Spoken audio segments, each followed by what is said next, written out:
Ngayon kasayan, battery operated CDI naman ang iwa-wiring natin. Ito siya. Ito naman yung ating iwa-wiring kasayan ha. Ngayon, tatanggalin natin yung wiring. Primary type ngayon, battery operated naman yung gagawin natin. Ngayon sa battery operated, mangangailangan tayo dito ng regulator rectifier o yung tinatawag nilang charger. Kakalasin uli natin yung wiring ha, dahil sa battery operated naman tayo. Halos ganun lang dito kasayang, konting-konti lang yung pinagkaiba niya. Kaya pag alam nyo mag-wiring sa primary type, makukuha nyo rin kagad sa sa battery operated. Ito siya kasayan ha. Ang una natin gagawin dito, ito yung natin, 4-pin CDI gagamitin natin. 4-pin CDI. Ito malakas ang nito kasayan ha. Malakas ang kuryente nitong 4-pin CDI na to. Yan siya. Ito baliwala na to. Baliwala na tong pinaka gitna na to, yung kill switch. Ito na lang 4. Ito na siya ngayon. Pulser ground, ignition coil, saka 12 volts. Ito siya ba? Pulser ground, ignition coil, saka yung 12 volts. Ito na siya ba? Accessory wire or positive kung walang accessory wire ang inyong motor. Pupuna tayo ngayon dito sa ground. Ito siya. May I-terminal. Yan, I-terminal yan ha. Pagsasamahin natin ngayon kasayan dyan yung dalawang ground. Ito yung dalawang ground ha. Yung unang ground sa may ignition coil, yung nakalagay sa body ground. Ikutan mo sa kabila kasayan. Ito, yung nakalagay sa body ground to. Ayan, nakakabit sa body. Ilalagay natin sa ground yan. Ikot ka sa kabila. Ayan. Ngayon, nailagay natin sa body ground. Ito siya ba? Yung sa may CDI, ito yung pulser ground sa may baba. Ganito lagi yung forma niya na ito yung pinaka-contil. Yun ang titignan nyo lagi. Pag ganito yung siya i-wiring. Pag ganyan patayo. Ilalagay din natin sa body ground. Yan. Tapos kasayan, para matapos na tayo sa ignition coil, ito yung ignition coil sa may katapat ng pulser. Pulser, ignition coil. Pulser ground, 12 volts. Kasi tayo, battery operated eh. Ilalagay natin sa ignition coil dito sa kabila ng ng pulser ha. Ito katapat sa may taas. Taas kanan. Okay. Nailagay na natin ignition coil.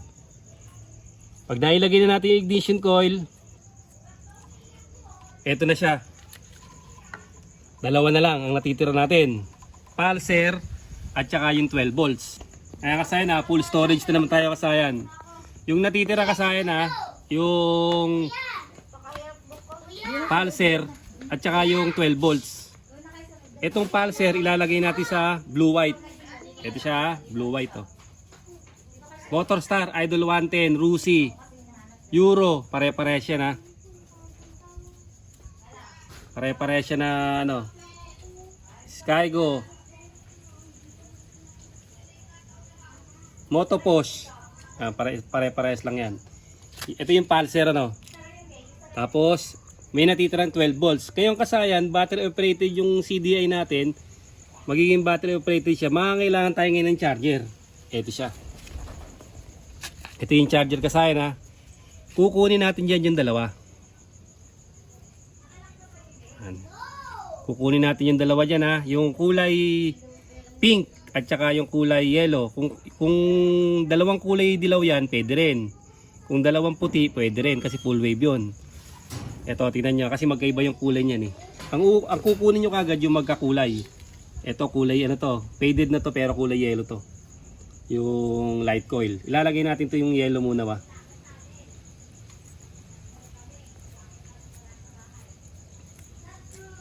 Tapos ito, yung kulay white, ilalagay natin sa kulay pink. Full wave charger tayo ha. Ginamit natin para mas malakas yung supply ng kuryente.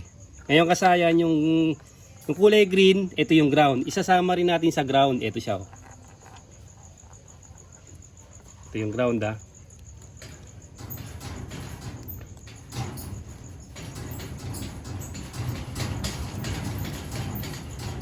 Ito ngayon kasayan yung red. Yung kulay red na to, yun ang ilalagay natin sa 12 volts. Ito. Yung kulay red, tingnan nyo lang kasayan, isa-isayin nyo lang ha. Sundan nyo lang to, madali lang naman tong ano. Ito ha.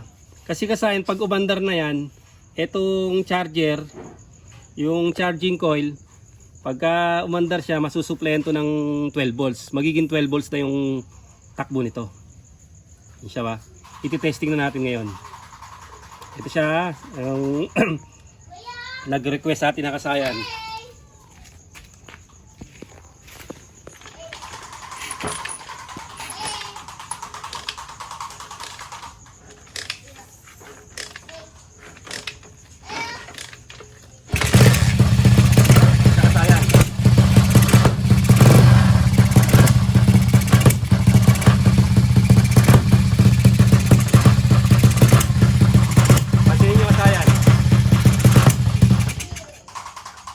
Ang takbo niya kasayan palyado. Palyado yung takbo niya kasayan na dito kayo magpapalit kayo ng ibang ano. Magpapalit kayo ng ibang regulator na aakma sa kanya para hindi siya magpalya-palya. Pero mayroong isang diskarte. Ito, pwede yung subukan to baka sakaling mahiyang sa inyo. Ito yung isang diskarte kasayan ha. Gagamit tayo ng kapasitor. Yan. Ito.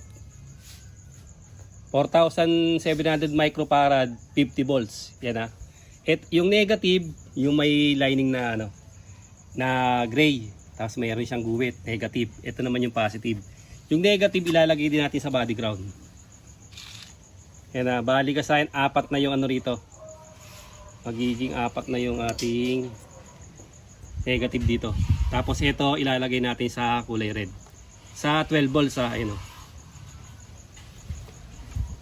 Sundan nyo lang kasayang kasi nagka tumpok-tumpok lang siya rito. Okay, testing natin.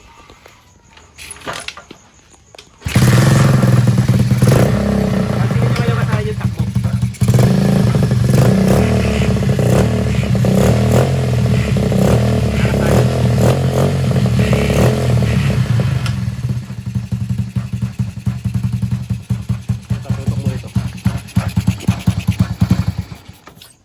Kaysa maghanap kayo ng compatible na charger kasayan, mas madaling hanapin to. Mas madaling siyang hanapin sa sa electronics. 50 to 100 lang naman, iba't iba yung yung presyo niya. Iba't iba yung presyo. Ngayon kasayan dahil medyo gumulo, ko sa inyo kasi nagsama-sama siya uli natin. Ito siya ba? Sa ground muna tayo mag-uumpisa. Ito yung ground ng ng charger. Ito siya ba? Yung ground ng charger magsasama rin sa body ground. Tapos yung negative ng capacitor ilalagay din sa ilalagay din sa body ground. Ito, dito rin siya. Diyan din siya galing. Tapos yung negative ng CDI o yung pulsar ground ilalagay din dito. Ito naman siya. Ito siya kasahin ha. Medyo nagmamadali kasi habang walang nagbibideo okay para makapag-vlog tayo. Ito siya. Tapos yung negative ng nasa body ground ng ignition coil nandito rin. Bali 4 yung ikaw-connecta nyo rito. Tapos kasahin sa taas, ito yung iko-connecta nyo sa sa ignition coil. Ito siya, yung disuksok. Yung disuksok to hindi yung sa body ground. Ito siya sa may taas ng pulser. Diyan yung siya i-connecta. Ayan siya Tapos, etong pulser sa tapat ng ignition coil. Ignition coil, pulser. Diyan yun naman siya i-connecta sa pulser. Ayan na, pulser nyo i-connecta Tapos, etong 12 volts i-connecta nyo sa capacitor. Yung positive ng capacitor at saka yung yung positive ng regulator rectifier. Kahit anong rectifier kasayan basta siya rito, magmamatch siya rito. Ngayon kung hindi siya magmamatch kasayan ng regulator, pwede nyo lagyan ng capacitor. para mas lalakas yung ano niya. Hindi siya magpupugak-pugak. Subukan nyo kasayan, baka mahiyang din sa motor nyo. Kasi sinubukan ko na to sa sa Shogun. Dahil ang Shogun na battery operated, pag walang battery ayaw tumakbo. Tumatakbo siya ng slow motion na. Tingnan nyo kasayan ha. Ayan siya kasayan. Tingnan nyo lang mabuti kasayan. Ito, dito kailangan siyang gamitin. Yung charger, yung white at saka yung yung yellow, kailangan siyang ilagay diyan. Ito kasi kahit wag na nating ilagay ito kasi wala namang wiring yan Hindi naman tayo mag-overcharge diyan kasi wala namang puputok na battery o ilaw. Dahil naka-skeleton tayo. Ayan siya. Rewind lang kasayan. Pag nakuha niyo na siya, hindi na natin kahit wag niyo nang panuurin to, pag nakuha niyo na siya, uulitin uli natin siya kasayan. Ayan. Mag-uumpisa ulit tayo mag-uumpisa tayo sa ground. Ito, kaya mo hawakan to? Ganyan. Marutukan mo siya na maayos. Mag-uumpisa tayo sa ground. Ito. Yung may guhit ng umpisa natin sa capacitor ha. Ayan. Yung may guhit na gray. Tapos, yung kulay green ng charger natin o negative ng charger natin. Pagsasamahin natin yan. Tapos yung CDI natin, saan natin to sa likod. Ipiti mo rin to para hindi na to kasama. Pulser yan Ito yung ating pulser ground sa taas. Pulser ground. Isasama rin siya natin dito.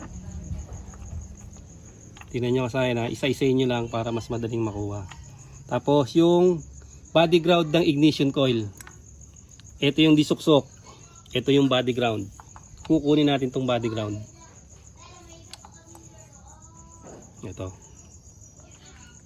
Ayan na, kunin natin yung body ground Isa, dalawa, tatlo, apat yung nakuha nating body, ground. Yung apat na ground magsasama sa body.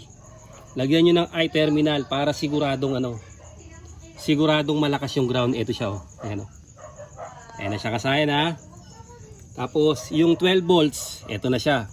Punta na tayo sa 12 volts. Ilalagay natin sa may capacitor. Capacitor ito yung negative, ito yung positive.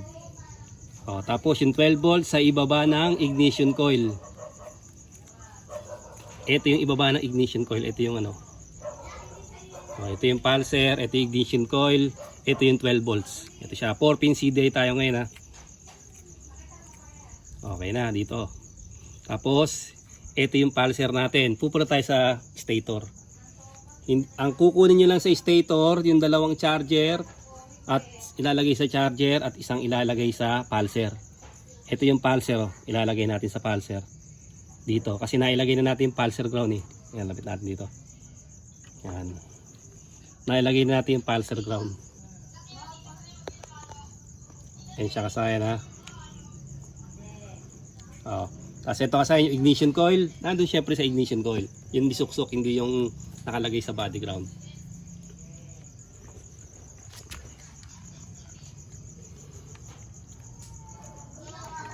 Mamaya kasayan, natin yung nag-request ilalagay na natin dyan sa screen.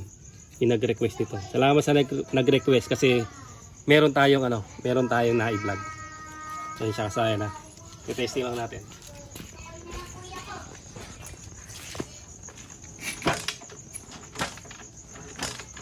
Dahil sa ang ating klase.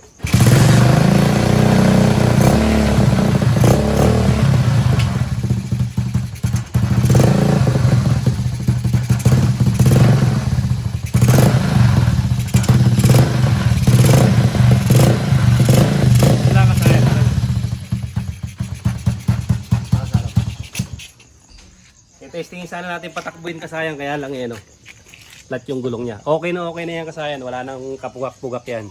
Kasi ito yung magpapalakas ng ating voltage. Ito yung magpapalakas ng ating voltage na tinatawag nilang battery support ng capacitor. Subukan nyo kasayan sa mga nag-i-skeleton para masubukan nyo na mawala yung pugak-pugak at saka yung putol-putol na takbo. Hanggang dito na lang mga kasayan. Salamat sa panonood.